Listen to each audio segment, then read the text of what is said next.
जय हिंद दोस्तों, एक बार फिर से बहुत स्वागत है आप सभी का फोर्स एमबीपीएससी के इस यूट्यूब चैनल पर। मैं हूं नितिन यादव और आज हम लोग बात करने वाले हैं दूसरे फेज में मनोवृत्ति पर।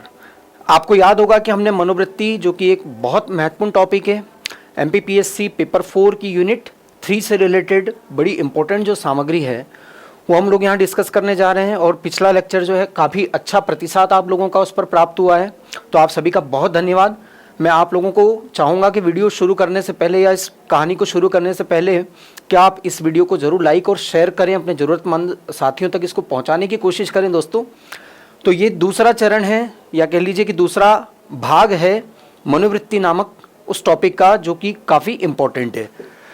आज हम दोस्तों यहाँ जब बात शुरू कर रहे हैं तो हमारे सामने जो सबसे पहला जो टॉपिक आता है वो है मनोवृत्ति के संघटक।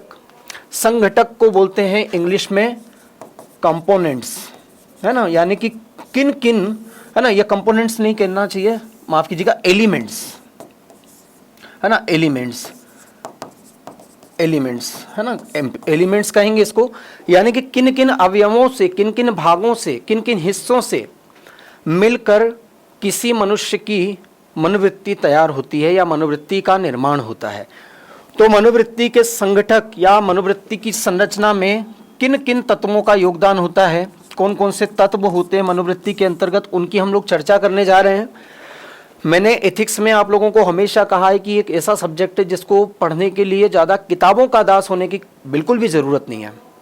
यदि आप कॉन्सेप्ट के बेस को समझ जाते हैं, उसकी अवधारणा को ग्रहण कर लेते हैं, तो फिर ये संपूर्ण जो आपके आसपास का माहौल होता है, जो फिल्में होती हैं, न्यूज़पेपर होते हैं, धारावाहिक होते हैं, ओटीटी पर होने वाली जितनी भी वेब सीरीज़ हैं, हमारे धर्मशास्त्र हैं, कहानियाँ, किस्से हैं, दादी नानी की किस्से, इन सब में आपको ये नीति शास्त्रीय अवधारणाएं दिखाई देने लगेंगी। और जब आपको ये दिखाई देने लगे कि अरे ये जो हमने सिलेबस में पढ़ा वही तो ये हो रहा है, जब आपके साथ कोई चीज़ हो, क्योंकि देखिए ये सारी की सारी जो चीज़ें होती हैं ना इथिक्स में हम किसका अध्ययन करते हैं? इथिक्स में हम अध्ययन करते हैं बेसिकली मानव व्यवहार का, है ना, यानी कि हमारे अपने ही बिहेवियर का अध्ययन करते हैं। और हमारा अपना बिहेवियर जो होता है वो किसी किताब में बंद करके पढ़ने लायक चीज़ नहीं है, ये तो जीते हैं हम। इसलिए इथिक्स को मैं हमेशा ये कहता हूँ कि ये जीने की चीज़ है, और कभी भी 140 से कम नंबर आपको नहीं मिलेंगे यदि इस दृष्टिकोण से आपने जो तरीका बताया जा रहा है यहाँ पर उसको फॉलो करते हुए तैयारी की। तो आइए शुरू करते हैं, है ना। जो हमारा हमेशा तरीका होता है कि मैं किताब से ज़्यादा आपको प्रैक्टिकल उदाहरणों से या फिल्मों आदि के द्वारा समझाने की कोशिश करता हूँ, वही तरीका हम यहाँ पर भी अपनाने वाले हैं। तो देखिए, सबसे पहले मनोवृत्ति के जो संगठक होते हैं, मैं आप लोगों को बता दूं कि मनोवृत्ति के संगठक को हम 3 भागों में डिवाइड करते हैं। इसको कैब मॉडल ऑफ एप्टीट्यूड भी कहा जाता है ना। ये एप्टीट्यूड लिखा हुआ है, ठीक है, एटीट्यूड भी इसको कहते हैं हम लोग, है ना। मनोवृत्ति का कैब मॉडल क्या होता है? तो सी से कॉग्निटिव, यानी कि सूचनात्मक, या इसे हम संज्ञानात्मक तत्व भी कहते हैं, संज्ञात्मक या संज्ञानात्मक, है ना। अफेक्टिव, इसको हम लोग क्या कहते हैं? अफेक्टिव का मतलब क्या होता है? ये एक तरीके से हमारा भावात्मक पक्ष होता है, हमारी मनोवृत्ति का भावात्मक पक्ष होता है। क्या होता है हम इसको समझेंगे अभी। और तीसरा जो आपके सामने है वो है बिहेवियरल, यानी कि व्यवहारात्मक पक्ष। तो यहाँ आप लोगों को समझना है तीनों चीज़ों को बहुत अच्छे से, है ना। तो इसका इस्तेमाल बाद में करेंगे। चलिए पहले यहाँ हम समझने की कोशिश करते हैं कि संज्ञानात्मक का मतलब क्या होता है। तो देखिए, बड़ा नाम से स्पष्ट है कि संज्ञान का मतलब क्या होता है। आपको पता है संज्ञान का मतलब क्या होता है? संज्ञान का मतलब होता है जानकारी, संज्ञान का मतलब होता है सूचना, और संज्ञान का मतलब होता है किसी बात के, किसी बारे में पता लगना, पता चलना, ठीक है। तो यहाँ पर हम कॉग्निटिव या संज्ञानात्मक का मतलब ये समझते हैं कि कोई भी विषय, है ना, कोई भी मनोवैज्ञानिक विषय। अब मैं आपको पहले लेक्चर में बता चुका हूँ कि मनोवैज्ञानिक विषय का मतलब होता है कि जिसके बारे में हम विचार कर सके, जिसके बारे में भी सोच सकें। उससे संबंधित जो हमारा विश्वास होता है, जो हमारा बिलीफ्स होते हैं, वो किसके आधार पर निर्मित होते हैं? उसके संबंध में प्राप्त सूचनाओं के आधार पर, है ना। उसके बारे में प्राप्त सूचनाओं के आधार पर ही हमारे विश्वास किसी विषय के प्रति बनते हैं, ठीक है। और उसके आधार पर ही हमारी धारणा भी निर्मित होती है। तो हमारी किसी के प्रति कोई भी मनोवृत्ति, कोई भी धारणा किसी भी प्रकार का विचार बनाने के लिए उससे संबंधित जानकारी सबसे महत्वपूर्ण योगदान देती है ना। उदाहरण के लिए मान लीजिए कि जैसे अभी हमारे देश में चल रहा है कि हमारे 75वां स्वतंत्रता दिवस है, अमृत महोत्सव है, तो मोदी जी ने कहा कि भाई सभी को अपने घर पर 13 से 15 अगस्त तक जो है वो झंडा वंदन करना है, सभी को अपने घर पर झंडा फहराना, बड़ी शान से, वो पूरा सम्मान उसका रखना चाहिए, है ना। अब क्या हो रहा था कि एक बंदा जो मेरे पड़ोस में है उसके घर पर झंडा ऐसे ऐसे फहरा रहा था वो, है ना, मतलब किसी कारण हवा से वो ऐसे हो गया। अब पड़ोसी ने उसको समझाया, मेरे सामने की बात है, कि भाई ये झंडा ऐसे नहीं फहराते हैं, इसको ठीक करो, सीधा करो इसको। जैसे उसको ये बात की जानकारी मिली, देखिए उसको ये बात समझ में आ गई कि हाँ ये झंडे का ऐसा झुकना जो है वो गलत होता है या वो असम्मान का प्रतीक होता है, और ससम्मान हमें झंडा वंदन करना चाहिए, ससम्मान हमें झंडे का आदर करना चाहिए, इसके लिए वो हमेशा खड़ा होना चाहिए। ये घटना मैंने देखी, ऑब्जर्व की मैंने इसको, तो मुझे क्या समझ में आया कि जैसे उस बंदे को क्या मिली, सूचना मिली, कोई जानकारी मिली, वैसे ही उसके एक धारणा तैयार हो गई कि हाँ अब वो दूसरों को भी बताएगा ये चीज़। समझ में आया? यानी हमारी मनोवृत्ति के अंतर्गत सी यानी कॉग्निटिव यानी कि संज्ञानात्मक का मतलब सूचनाओं के मिलने से होता है, जानकारी के मिलने से होता है ना। अब इसके दो पक्ष भी हो सकते हैं, या तो सकारात्मक या नकारात्मक। सकारात्मक का मतलब ये होता है कि किसी के बारे में हमें सही सूचना मिले, या कोई सकारात्मक, या कोई, है ना, सकारात्मक ही बोलेंगे इसको हम, कि कोई अच्छी बात हमें जानने को मिले, है ना। वो नकारात्मक का मतलब है किसी के बारे में हमें कोई बुरी जानकारी मिले, और जैसा हमें जानकारी मिलती है ना, वैसा ही हमारा उसके साथ, उसके प्रति हमारी भावना भी बन जाती है और वैसा ही हमारा व्यवहार भी हो जाता है। तो सूचना का बड़ा महत्व होता है। कईयों बार ऐसा भी हो जाता है दोस्तों, जो आप लोग जानते होंगे, कि जिसके प्रति हमें अच्छी खबर मिली है, वो चाहे बुराई क्यों ना हो, वास्तविकता में हम उसको अच्छा समझ लेते हैं, क्योंकि अच्छा अच्छा ही सुना था उसके बारे में। और किसी किसी के बारे में बुराई सुनने को मिल जाती है तो हम उसको बुरा समझने लग जाते हैं, चाहे वो कितना ही अच्छा क्यों ना हो। ये होता है अक्सर हम लोगों के साथ में।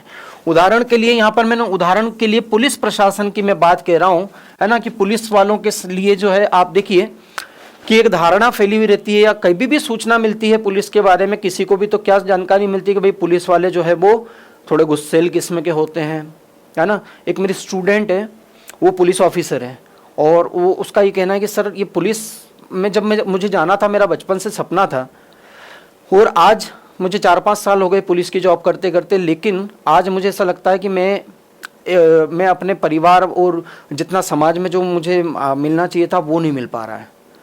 क्यों? क्योंकि कहीं से उसके लिए कोई रिश्ता आता है तो घर वाले बोलते हैं चल ये देख ले, लड़का देख ले, तो लड़का जो है, या लड़के की फैमिली, लड़का तो नहीं लेकिन लड़के की फैमिली कई बार इसलिए मना कर देती है कि लड़की पुलिस वाली है, क्योंकि उनको क्या मिली हुई है पुलिस के बारे में, ऐसी ही उसके पुलिस के बारे में क्या बनी हुई है उसकी, उस परिवार की, या उस परिवार के, या कहीं के भी लोगों की एक धारणा बनी हुई है, और वो धारणा सूचनाओं के आधार पर बनी है कि पुलिस वाले गुस्सेल होते हैं, पुलिस वाले भ्रष्ट भी होते हैं, कईयों बार ऐसा देखने को मिलता है। तो ये नकारात्मक बात हो गई है ना। सकारात्मक भी हो सकती है ना। आप देखते हैं कईयों बार बहुत अच्छी सोशल मीडिया पे कोई पोस्ट आती है कि पुलिस वाले ने ये किया, तो हमारे मन में पुलिस के प्रति एक श्रद्धा भाव प्रकट होता है कि यार जब वो जागते हैं तब हम चैन से सोते हैं। तो ये सारी की सारी जो चीज़ें हैं ना, ये हमारी जानकारी के दायरे पर निर्भर करता है। तो जैसी हमारी जानकारी होती है किसी भी विषय के बारे में, वो विषय कोई व्यक्ति भी हो सकता है, कोई वस्तु, कोई स्थान हो सकते हैं, कोई विचारधारा हो सकती है, कोई समूह हो सकता है, कोई भी हो सकता है, तो उसी धारणा का निर्माण जो होता है वो उस विषय के बारे में मिलने वाली संज्ञान पर, या उससे मिलने वाली, उसके संबंध में मिलने वाली जानकारी पर निर्भर करता है। तो मेरे ख्याल से ये आप लोगों को बहुत अच्छे से समझ में आया होगा। नहीं आया तो थोड़ा सा वेट कीजिए, मैं आपको और बहुत अच्छे उदाहरण से जब आगे समझाऊंगा तो 100% आपको पूरी तरीके से समझ में आ जाएगा। अब बात करते हैं इसके भावात्मक पक्ष की। भावात्मक पक्ष की बात करते हैं। जैसे भावात्मक पक्ष को क्या कहा गया, ए से प्रदर्शित करते हैं हम लोग यहाँ पर, यानी कि अफेक्टिव, विषय के प्रति व्यक्ति का भाव क्या है ना। विषय के प्रति व्यक्ति का भाव ही भावात्मक कहलाता है। इसी से व्यक्ति की पसंद और नापसंद का पता चलता है, और ये सबसे ज़्यादा प्रभावी होता है। देखिए ये जो कैब मॉडल है, और बहुत सारी किताबों में इसको ABC मॉडल भी कहा है ना, लेकिन कैब इसलिए कहते हैं क्योंकि इनका क्रम इसी तरीके से सही होता है।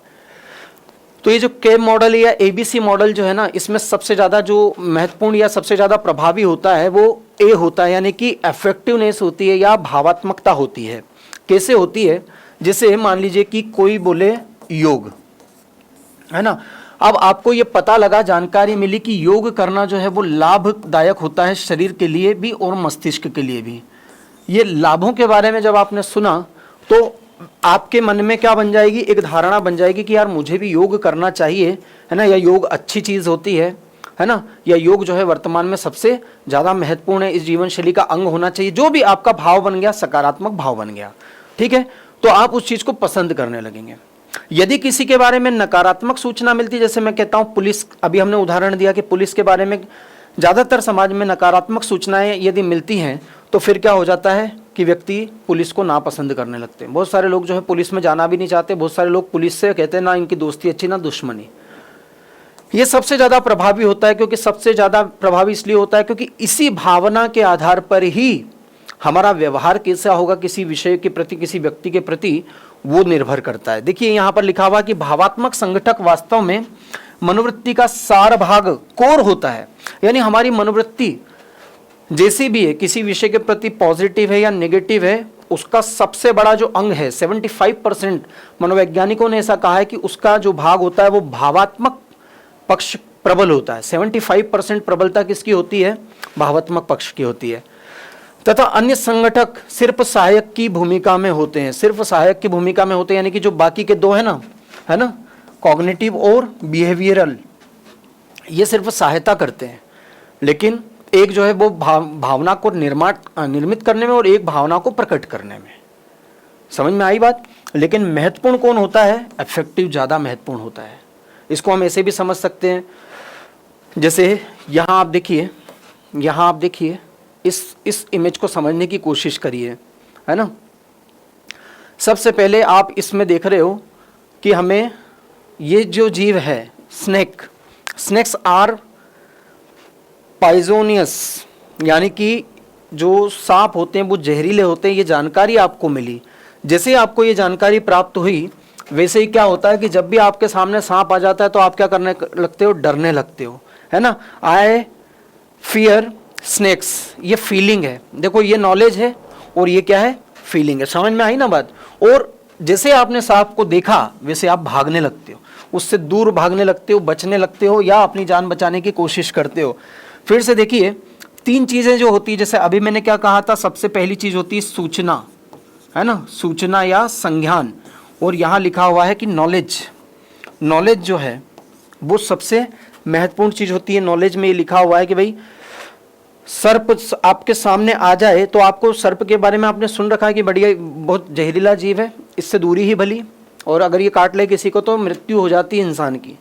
तो जैसे आपके सामने सांप आता है या आपको सांप जब भी दिखाई देगा तो आपके दिमाग में फीलिंग क्या आती है? सांप के बारे में कुछ कोई बोल भी देना, उसकी कहानी भी अगर आपको सुना दे तो आप डरने लग जाओगे। और यदि सांप आपके सामने आ गया, है ना, तो आई विल रन अवे, यानी आप भागोगे वहां से, है ना। यानी कि सबसे पहले क्या मिली थी? सूचना, फिर वैसे ही हुआ आपका भाव, और फिर आपने वैसे ही लिया एक्शन यानी व्यवहार। समझ में आया? तो इसको हम एक बार फिर से यहां पर देखते हैं। देखिए तीसरा जो है हमारा व्यवहारात्मक, किसी वस्तु के प्रति व्यवहार या क्रिया करने की तत्परता को व्यवहारात्मक संगठक कहा जाता है। यह क्रियात्मक संगठक के नाम से भी जाना जाता है, यानी कि यहाँ व्यक्ति एक्शन करता है, क्रिया करता है, पॉजिटिव या नेगेटिव। उसकी क्रिया, या ऐसा समझिए कि हमारी क्रिया किसी भी मनोवैज्ञानिक विषय के प्रति पॉजिटिव होगी या नेगेटिव होगी, ये भी डिपेंड किस पे करता है कि उससे मिलने वाली सूचनाएं कैसी थी। अगर वो पॉजिटिव थी तो हमारा व्यवहार भी पॉजिटिव होगा, अगर वो नकारात्मक थी तो हमारा व्यवहार भी नकारात्मक होगा। याद करिए, बचपन में आपके स्कूल में, आपके कोचिंग में, आपके साथ में ट्यूशन जाने वाला कोई ना कोई ऐसा बच्चा होगा जिसके साथ में आपको सख्त हिदायत थी अपने माता पिता की, इसके साथ में बेटा दिख गया या दिख गई ना तो बहुत ठोकूंगा, वहीं पर मारूंगा आकर के, इसके साथ में मत दिख जाना। इसका मतलब क्या है कि आपके परिवार वालों को उसके बारे में बुरी सूचनाएं मिली होंगी कि ये कुछ भी, है ना, ये गलत करता है, या ये अच्छा बच्चा नहीं है, या ये जो भी कुछ बुरी आदतें करता होगा। सबसे मिली सूचना पहले, तो उनके दिमाग में क्या बन गई? एक इमेज, एक भाव बन गया कि इसके साथ अपने बच्चे को नहीं देखना, इसके साथ अपने बच्चे को नहीं रहने देना, और फिर यदि गलती से आप अगर गए होंगे उसके साथ में तो पिटे भी होंगे, यानी एक्शन है ना, व्यवहार, आपको ठोका भी होगा फिर। तो ये समझ में आई बात। तो ये तीनों में एक संबंध होता है जिससे ही हमारी मनोवृत्ति का निर्माण होता है, हमारी मनोवृत्ति इसी से निर्मित होती है।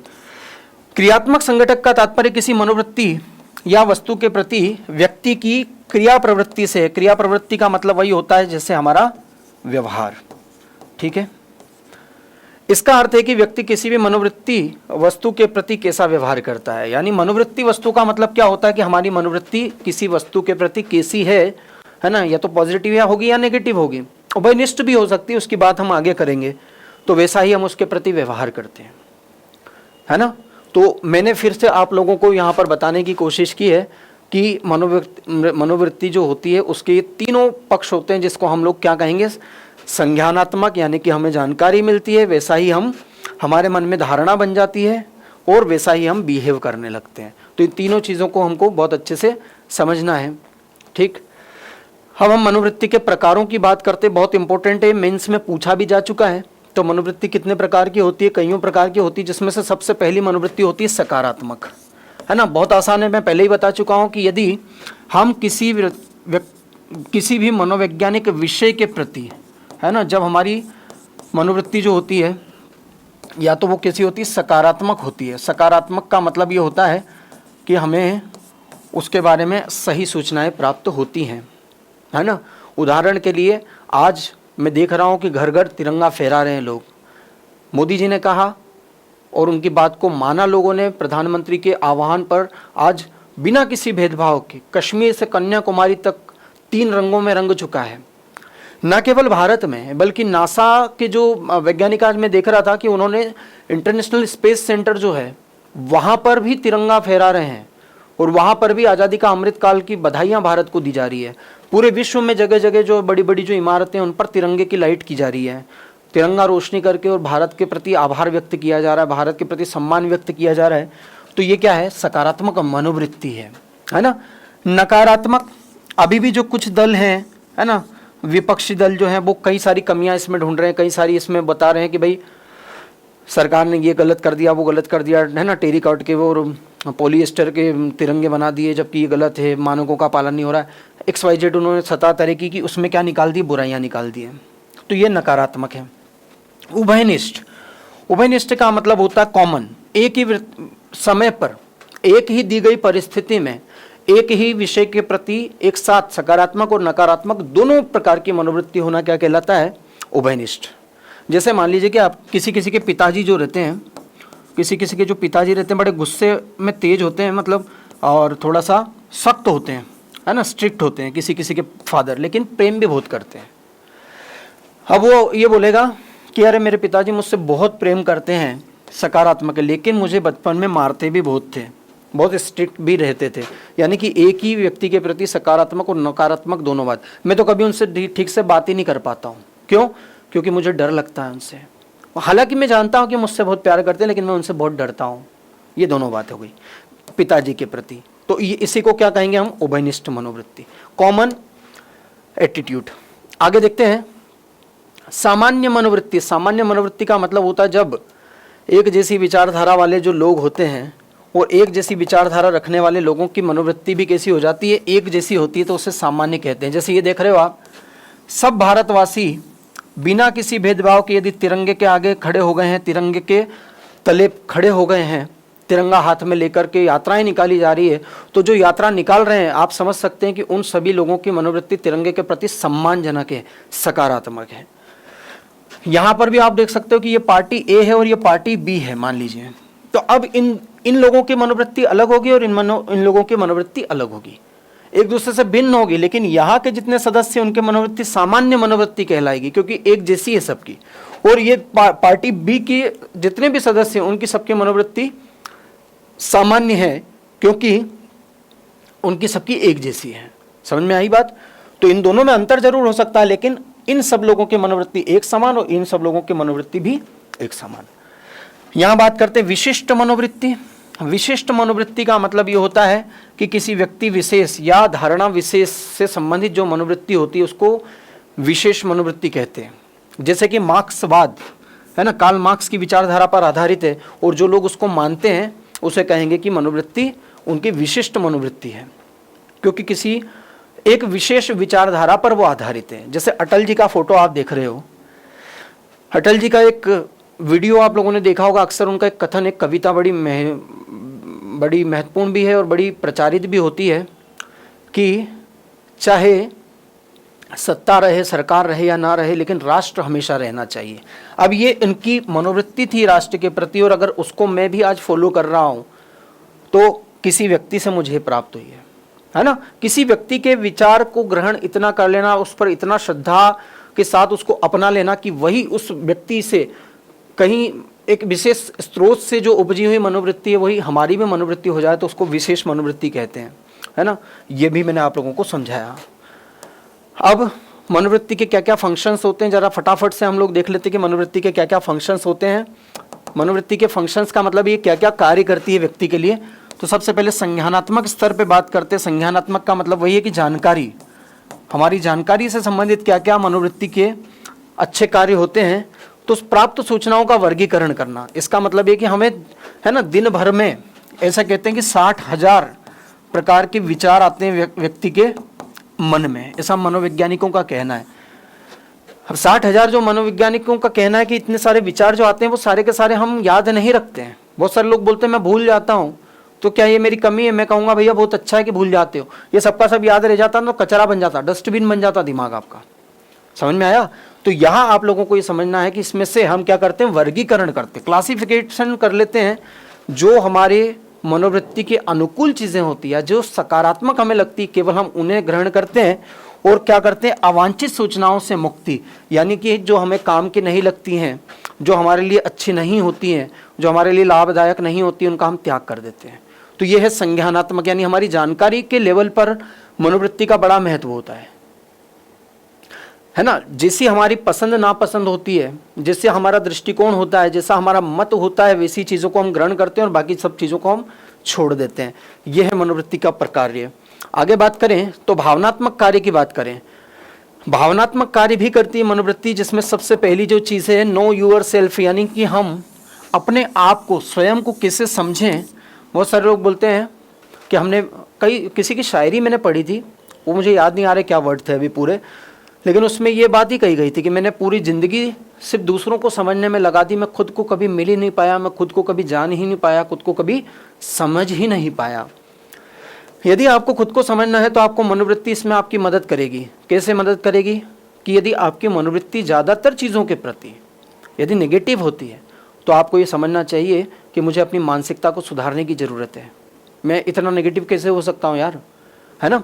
और यदि आपकी मनोवृत्ति ज़्यादातर चीज़ों के प्रति सकारात्मक है, आप समस्याओं में भी समाधान ढूंढते हैं, यदि आप चीज़ों के प्रति सकारात्मक रवैया अपनाते हैं तो आप ये जान सकते हैं कि नहीं, मैं आत्मविश्वास से भरा हुआ हूँ, मेरे परिणाम भी पॉजिटिव ही होंगे। तो खुद को जानने में भी मदद करती है। अहम रक्षा कार्य, अहम रक्षा का मतलब क्या होता है कि जो हमें हमारी मनोवृत्ति के अनुकूल चीज़ें जब मिलने लगती है तो हम बड़े सेटिस्फाई होते हैं उससे, है ना। उदाहरण के लिए कि किसी पार्टी की मनोवृत्ति से हम संतुष्ट नहीं थे, उसके प्रति हमारी मनोवृत्ति, किसी पार्टी की विचारधारा के प्रति हमारी मनोवृत्ति जो थी वो नकारात्मक थी, और वो पार्टी चुनाव में हार जाए तो हमें बड़ा संतोष होता है कि मेरी मनोवृत्ति से, या मेरी मनोवृत्ति जिसके प्रति नकारात्मक थी, जिसकी विचारधारा के प्रति मेरी मनोवृत्ति नकारात्मक थी, वो हार गए, बढ़िया हुआ, ठीक है।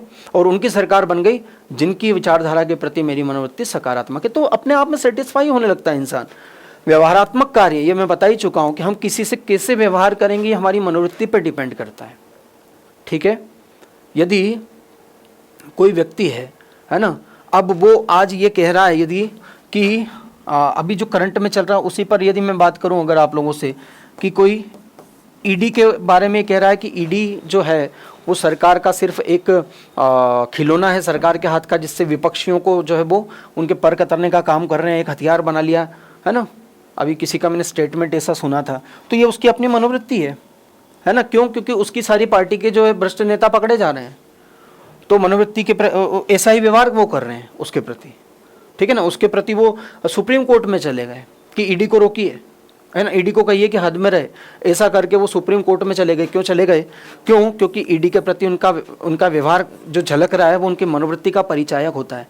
तो हम किसी के प्रति जैसा भी व्यवहार करते हैं ना, वैसा समझ जाइए कि उसके प्रति हमारी मनोवृत्ति वैसी ही होती है। कोई आपके साथ अच्छा कर रहा है, आप समझ जाइए कि उसकी मनोवृत्ति आपके प्रति सकारात्मक होगी। कोई आपके साथ बुरा व्यवहार कर रहा है तो आप समझ जाइए कि उसकी मनोवृत्ति आपके प्रति नकारात्मक है कहीं ना कहीं। ठीक, आगे बात करते हैं। मूल्य अभिव्यंजक कार्य, ये मैं पहले भी बता चुका हूं आपको। मूल्य क्या होते हैं? मूल्य किसी समाज के कुछ मानक होते हैं, है ना, कुछ मानक होते हैं, और उन मानकों का पालन करते हुए व्यवहार किए जाने की किसी व्यक्ति विशेष से जो है वो आशा की जाती है कि वैसा ही हम व्यवहार करें। जैसे ग्रामीण क्षेत्र में यदि कोई नई बहू आई है, मान लीजिए ग्रामीण क्षेत्र में आज भी, ना, तो अगर वो घूंघट निकालती है तो बोलते हैं अरे छोरी संस्कारी है, ऐसा बोलने लग जाते हैं। और अगर वो खुले सिर से अगर घूमने लग जाती तो बोलते हैं देखो इसको बड़ों का कोई लिहाज ही नहीं है। ये ग्रामीण क्षेत्र की बात बता रहा हूँ, मेरी सोच नहीं है भाई, है ना, मैं सबसे समझाने के लिए आपको कह रहा हूँ। तो ये एक मानक है कि भाई पर्दा प्रथा करना अपनाना चाहिए, है ना, पर्दा करना चाहिए, घूंघट निकालना चाहिए नई बहू को। गांव ग्रामीण समाज की एक धारणा है। तो ये ग्रामीण समाज का मूल्य इसी को कहेंगे हम। हर समाज का अपना भिन्न मूल्य हो सकता है ना। और मूल्य का मतलब वही होता है कि कुछ आचरण के मापदंड है, कुछ तौर तरीके हैं जिनको वो समाज चाहता है कि सारे सदस्य अपनाएं। और जो यदि उसको अपनाते हैं, उसका आचरण करते हैं सदस्य उसी समाज के, तो उनकी सामाजिक प्रतिष्ठा में वृद्धि होती है। और यदि ऐसा नहीं करते तो उनकी सामाजिक प्रतिष्ठा को आघात लगता है। ये दोनों चीज़ों को आपको समझना है। सामाजिक पहचान का भी कार्य करती है। सामाजिक पहचान का कार्य का मतलब ये होता है कि आपके जो एक्शंस होते हैं, है ना, वही आपको समाज में एक पहचान दिलाते हैं। और आपके एक्शंस कैसे होंगे ये डिपेंड करता है कि आपकी मनोवृत्ति कैसी है ना। यदि एक छोटी सी जगह से उठ करके महेंद्र सिंह धोनी विश्व के सबसे सफल कप्तानों में शामिल हो गए तो उनकी मनोवृत्ति अपने लक्ष्य के प्रति बड़ी सकारात्मक थी, और इसी के कारण उन्होंने इतनी मेहनत की। आपने उस फिल्म में देखा होगा कि कई सारे लोग जो उनके साथ में खेलते थे वो नेशनल इंटरनेशनल मैचेस में सिलेक्ट हो गए थे, लेकिन उनको बहुत समय तक जो है वो सिलेक्शन नहीं हुआ था नेशनल टीम में। लेकिन फिर भी उन्होंने अपने एक्शन जारी रखा, अपनी मेहनत जारी रखी, और आज इसी के कारण जो है हमारे पूरे न केवल देश में बल्कि विदेश के लोग भी जो है एक तरीके से उनकी मेहनत के कायल हैं और उनके प्रदर्शन के प्रशंसक हैं। ये भी चीज़ें आप लोगों को यहाँ समझ में आनी चाहिए। अब अकार्य की भी बात कर लेते हैं कि क्या बुरे फंक्शंस होते हैं भाई या डिसफंक्शंस होते हैं। रूढ़िवाद, क्योंकि ज़्यादातर जो मनोवृत्तियाँ होती है, जैसे अभी मैंने कहा पर्दा प्रथा। पर्दा प्रथा क्या है? एक रूढ़ी है, समाज में प्रचलित एक पुरानी परंपरा, एक रूढ़ी है। और इस प्रकार से हमारी मनोवृत्ति यदि उसके प्रति सकारात्मक है तो ये इन रूढ़ियों को पालने पोसने का काम करती है, जो कि समाज के लिए अच्छी बात नहीं मानी जाएगी। तटस्थता और वस्तुनिष्ठता का अभाव, यानी कि जिसके प्रति हमारी मनोवृत्ति पॉजिटिव होती है, सकारात्मक होती है, हम उसका पक्ष लेने लग जाते हैं, चाहे वास्तव में वो कितना ही गलत क्यों ना हो। और जिसके प्रति हमारी नकारात्मक होती है, वो कितना ही सही क्यों ना हो बेचारा, उसके प्रति हमारी मनोवृत्ति यदि नकारात्मक बन गई या हो गई, क्योंकि मैंने आपको ये बताया था कि मनोवृत्ति तुलनात्मक रूप से बहुत स्थायी होती है, वो बदलती नहीं है आसानी से। तो यदि एक बार हमारी मनोवृत्ति किसी के प्रति नकारात्मक बन गई तो चाहे वो कितना ही अच्छा हो, हम उसके प्रति गलत ही व्यवहार करते हैं। यानी कि वस्तुनिष्ठता का मतलब क्या होता है कि जो जैसा है उसको उसी रूप में देखना, अपनी धारणा को उसमें शामिल नहीं करना। लेकिन यहाँ तो धारणा बन जाती है मनोवृत्ति के आधार पर। लचीलेपन का अभाव, वही मैं कह रहा हूँ कि लचीलापन नहीं होता हमारे व्यवहार में। हमारी मानसिकता जैसी एक बार बन गई वैसी ही बनी रहती है उसके प्रति, है ना। लचीलापन नहीं आ पाता, ये भी बहुत जरूरी है। नकारात्मकता, ज़्यादातर जो मनोवृत्तियाँ होती है वो नकारात्मक ही होती है समाज में, ऐसा विभिन्न विद्वानों का कहना है, ऐसा मैं नहीं कह रहा हूँ। और इससे जो है समाज में व्यवहार में भी नकारात्मकता का प्रवेश बढ़ता चला जाता है। सामाजिक अस्थिरता, जब विभिन्न अलग अलग प्रकार की मनोवृत्तियों के लोग जो है अपनी मनोवृत्ति के आधार पर अपना दृष्टिकोण दूसरे पर थोपने लगते हैं और अपने ही दृष्टिकोण को श्रेष्ठ और दूसरे की मनोवृत्ति को या दूसरे के विश्वासों को हीन मानने लगते हैं, तो समाज में विचलन आने लगता है, विघटन की संभावना बढ़ जाती है और सामाजिक संघर्षों में भी वृद्धि होने लगती है। तो इस तरीके से आज के इस व्याख्यान में मैंने आप लोगों को ये समझाने की कोशिश की है कि मनोवृत्ति की संरचना कैसी होती है और मनोवृत्ति के क्या क्या अच्छे और क्या क्या बुरे पक्ष और क्या क्या अच्छे और बुरे कार्य होते हैं। तो ये परीक्षा के दृष्टिकोण से बहुत इंपॉर्टेंट है। ये 2014 से ही है एमपीपीएससी में। और मैं आपसे निवेदन करूंगा कि इस लेक्चर को देखने के पहले या और देखने के बाद आप जरूर इन 2014 से लेकर 2020 तक के जितना भी मेंस हो गए हैं वहाँ पर देखिए, तो आपको इस यूनिट से और इस टॉपिक से बहुत सारे प्रश्न मिलेंगे और आपको एक विश्वास जगेगा कि यदि ऐसे पढ़े जाए तो बहुत अच्छा स्कोर वहाँ पर हम लोग कर सकते हैं दोस्तों। तो आप लोग सफल बने, आप लोगों के सारे सपने पूरे हो, इसी एक आशा के साथ मैं आज आप लोगों से विदा लेता हूँ। नेक्स्ट लेक्चर में हम लोग फिर मिलेंगे दोस्तों। जय हिंद।